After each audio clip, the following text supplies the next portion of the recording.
Okey, kita bertemu lagi dalam reaction drama bersiri Jiwa Soalan Petak episod akhir. Jadi kalau korang tengok dalam episod sebelum ni, Aidil dan Aiman dah tag team untuk macam balas dendam terhadap ayah diorang, ayah kandung diorang, tapi ayah yang puaka lah, ayah yang jahanam.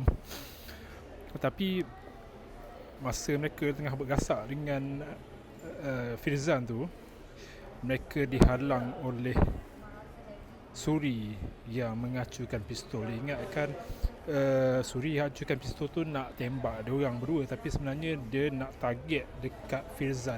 Sebab Firzan dia, maksudnya Suri dah tak boleh nak bertahan lagi dengan perbuatan jahat yang Firzan dah buat. Sebab dia dah lama dah dengan Firzan, dan sekarang ni dia melibatkan bekas suami dia yang mati, dibunuh. Sampaikan Firdaus, anaknya pun mula sangsi atas kematian ayahnya dan cuba target dekat Firzan. Jadi sebelum Firdaus sendiri yang kena balas dendam terhadap Firzan, Suri dia buat mengambil tindakan itu dulu. So dia tembak Firzan. Masa tu semua watak yang dah jadi mangsa Firzan sebelum ni, termasuklah Diana pun dah depan Firzan dah. Sebelum ni Firzan kakikan Diana, buat dia macam anjing. Lepas tu bila Diana ada kesempatan tu, memang dia tumbuk lah si Firzan. Tapi